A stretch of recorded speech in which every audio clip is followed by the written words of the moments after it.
इस जवानी को जाया न करें, इस जवानी को सही जगह लगा दें। पेट तो पल नहीं है, आप दीन का काम करोगे फिर भी पेट भरेगा, आप दुनिया में डूब जाओगे फिर भी पेट भरेगा। ऐसा नहीं है कि अगर आप सोना कमा रहे हैं तो फिर आप 50 रोटी खा लेते होंगे। आप अगर मिट्टी भी खोद रहे हैं ना तो खुराक 2 रोटी है, और सोना भी पैदा कर रहे हैं तब भी खुराक कितनी है? क्या बात है? 2 रोटी है। फिर अब अगला मसला है, इसे हलाल करके खाना है कि इसे हराम करके खाना है। ये हमारे और आपके हाथ में। इसे हलाल करके खाएंगे कि हराम करके खाएंगे। ये बात भी बता दूं कि सिर्फ चोरी का माल हराम नहीं होता है। क्या बात है? सिर्फ ब्याज का माल हराम नहीं होता है, सिर्फ डकैती का माल हराम नहीं होता है। जिस माल की ज़कात ना दी जाए वो माल भी हराम हो जाता है। अल्लाह, जिस खेती का उश्र न दिया जाए उस खेती का गल्ला भी हराम हो जाता है। ये नहीं है कि हमने किसी का छीना भी नहीं है और अल्लाह का हमने दिया भी नहीं है। तो जो खेती से ताल्लुक रखते हैं वो अपने उश्र मजबूती से देना शुरू कर दे। वाह वाह वाह वाह। इसलिए कि गलत दवा पड़ जाए तो फसल बिगड़ जाती है, और गलत रोजी हो जाए तो नस्ल बिगड़ जाया करती है।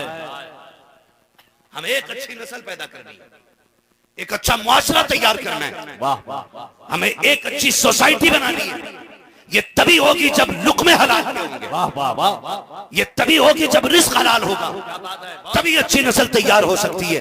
वरना माफ कीजिएगा, शिकायत करना बंद करो कि बेटा जूता लेके खड़ा है बाप के सामने। बेटे तभी जूते लेके खड़े होते हैं बाप के सामने जब औलाद की तरबियत में या तो तालीम में कमी रह जाती है या फिर रिस्क में कमी रह जाती है। अल्लाह, तभी बेटे जूते लेके खड़े हो जाते हैं।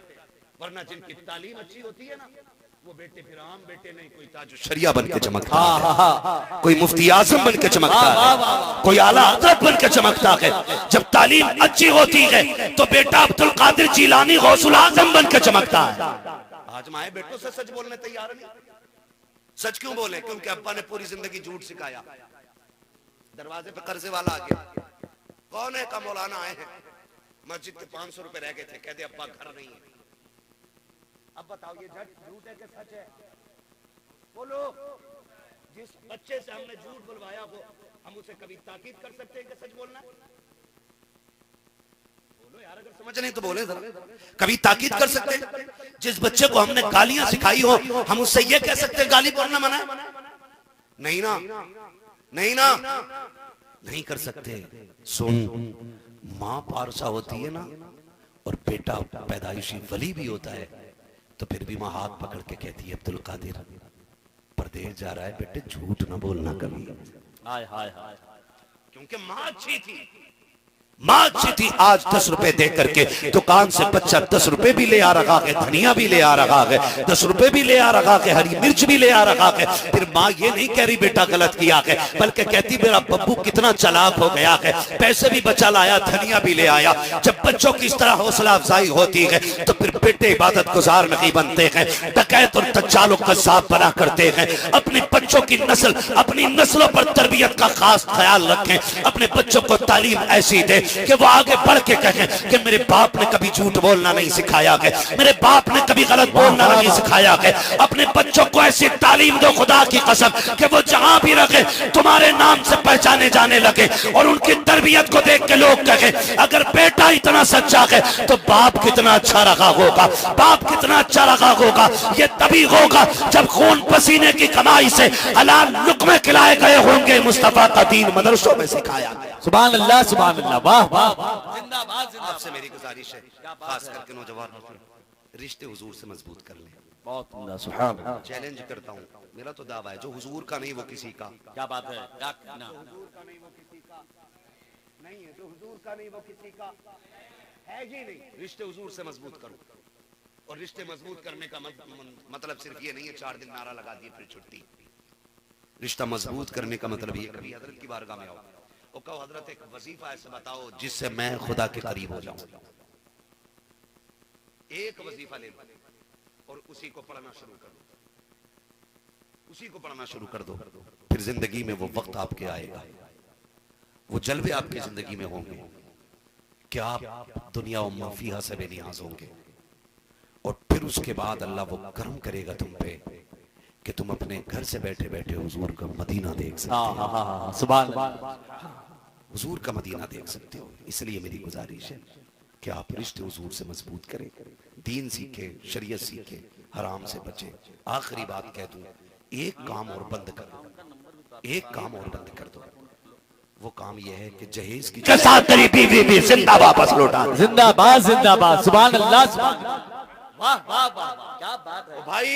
बहुत उम्दा। आज हमें हेलमेट पे भरोसा है, सीट बेल्ट पे भरोसा है, आज हमें एयरबैग पे भरोसा है, लेकिन खुदा की रहमत से दूर बैठे जब भी कोई निकला करे फी अमानिल्लाह कह के रुखसत किया करो। वाह वाह वाह, इसलिए कि जहां सीट बेल्ट फेल हो जाती है वहां खुदा की रहमतें बचाया करती है। सुभान अल्लाह। है ना। अक्सर मेरे भाई परदेश रहते हैं, मेहनत करते हैं, कमाते हैं, हालात कितने नागुफ्ता भी हैं। अभी दिल्ली के अंदर एक मुस्लिम कैब ड्राइवर को किसी ने बुक किया और बुक करके जंगल में ले जा करके उसका कत्ल कर दिया।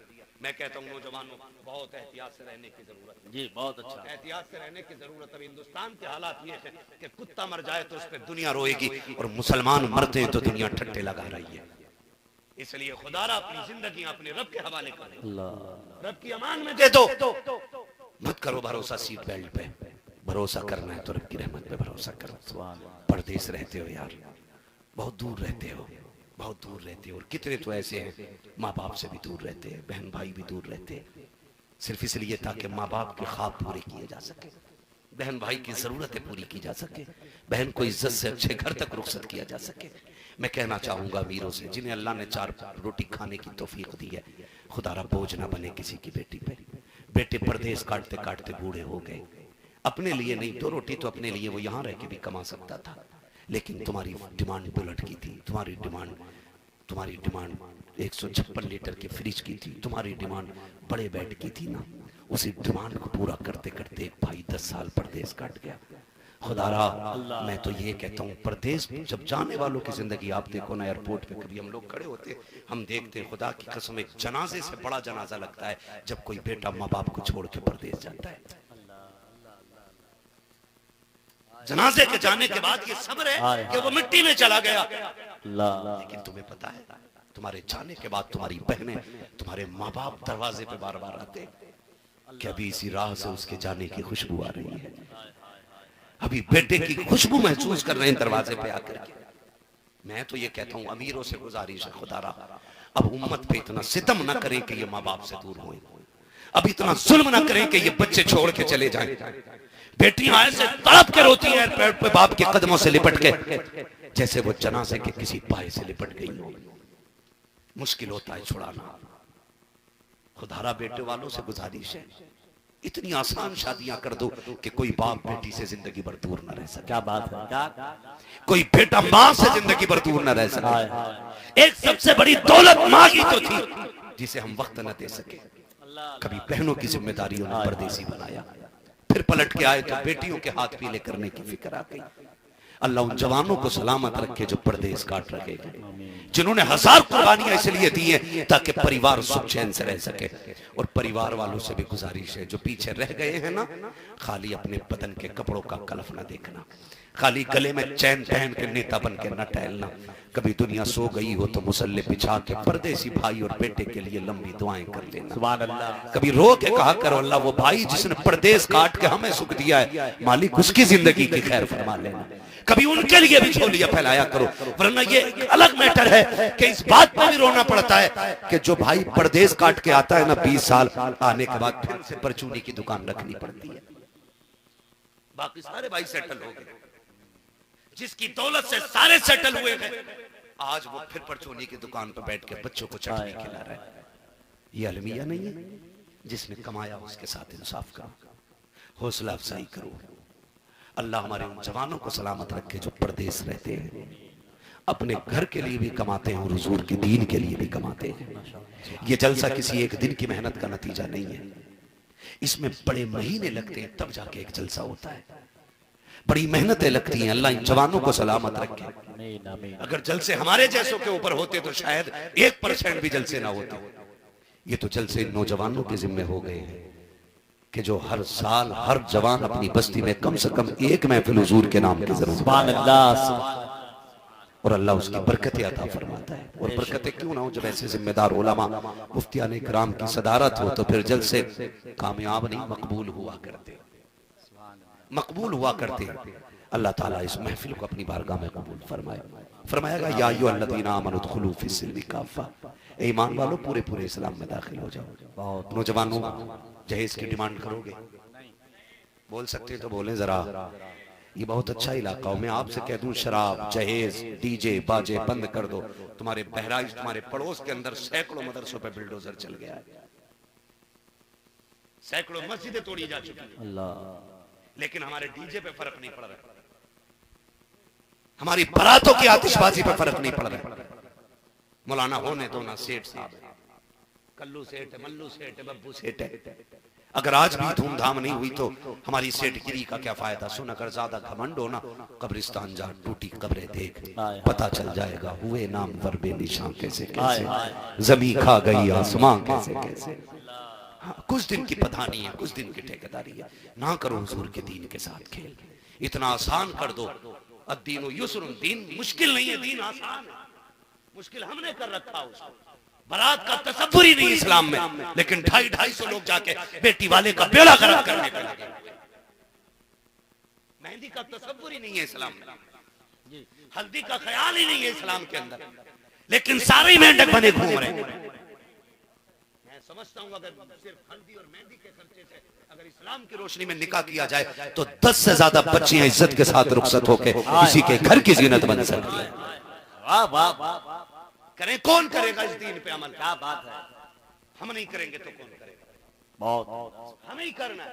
और रह गई अमीर ससुराल और गरीब ससुराल की बात, तो फिर वही बात रज़ाक अल्लाह है। बेशक रज़ाक अगर ससुर होते ना तो फिर किसी का दामाद ना भिखारी नहीं होता। सीधी बात, रज़ाक अल्लाह है। अल्लाह पे भरोसा करके आप नेक बच्ची से निकाह करें, कदम उसके आएंगे करम मदीने वाले का होने लगे। करेंगे ना इंशाल्लाह? इंशाल्लाह। बंद करेंगे डीजे बाजे गाजे, वादा करें इंशाल्लाह। देखो हाथ उठा के वादा करो इस बात पे, रात के 2:30 बजे, 1:30 बजने को है, ठीक है ना? इतनी बड़ी शख्सियत जलवा करे, अगर जलसे में आने का कोई मकसद हल नहीं हुआ ना तो फिर बंद कर देना ये महफिल करना। कम से कम इतनी तब्दीली आ जानी चाहिए। बहुत सुभान अल्लाह। डीजे बजेंगे अब शादियों में, देखो हाथ किसका नहीं उठ रहा, या तो डीजे तय करके बैठा है या डीजे की दुकान करके बैठा है। बोलो, बजाओगे डीजे, देखोगे डीजे? मैं वक्त इतना ना होता और आप मोहब्बत से सुनते होते, मैं देख रहा हूं ना ये के बाद दीगर उठा बैठक लगती है ना, तो फिर मैं समझ लेता हूं कि अब समाते बोझल हो गई है। इसलिए मैं आपसे कहना चाहता हूं सिर्फ वादा कर ले और कोशिश करें इंशाल्लाह इससे बचेंगे पूरी तरह। डीजे गाजे बंद करेंगे इंशाल्लाह, जहेज की डिमांड बंद करेंगे इंशाल्लाह। या अल्लाह जो नहीं बोल रहा कि उसके घर सबसे भिखारी दामाद भेज,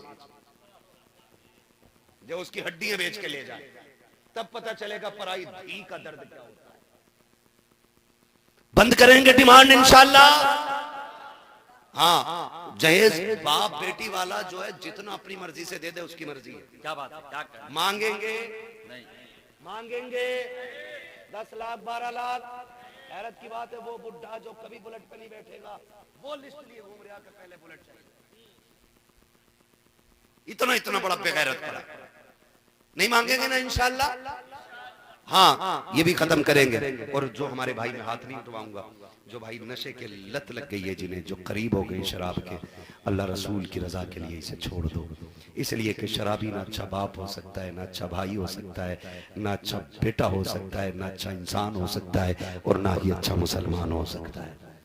इसके नुकसानात बहुत हैं, मैं सारे फर्दन फर्दन नहीं गिराऊंगा, बस इतना समझ लो इंशाअल्लाह कभी शराब के करीब, शराब के करीब, कभी ब्याज के करीब, रिश्वत के करीब जब भी खाएंगे हलाल खाएंगे इंशाअल्लाह। वादा करें इंशाअल्लाह, माँ बाप की इज्जत करेंगे इंशाअल्लाह, उलमा का एहतराम करेंगे इंशाअल्लाह, और सजदों से मस्जिदों को आबाद करेंगे इंशाअल्लाह। बस जो हुए गलत उनको माफ फरमाए रब्बे कायनात। जिंदगी ने दिया साथ, फिर होगी मुलाकात, चमन रहा फूल खिलेंगे, जिंदगी रही फिर मिलेंगे। मुसाफिर हैं हम भी, मुसाफिर हो तुम भी, किसी मोड़ पर फिर मुलाकात होगी। फकीरान आए सदा कर चले, सदा खुश रहो, ये दुआ कर चले। सारे लोग कलमा शरीफ पढ़ लीजिए, ला इलाहा इल्लल्लाह मुहम्मदुर रसूलुल्लाह, अस्तगफिरुल्लाह रब्बी मिन कुल्ली ज़ंबिन व अतूबु इलैहि व मा अलैना इल्लल बलाग।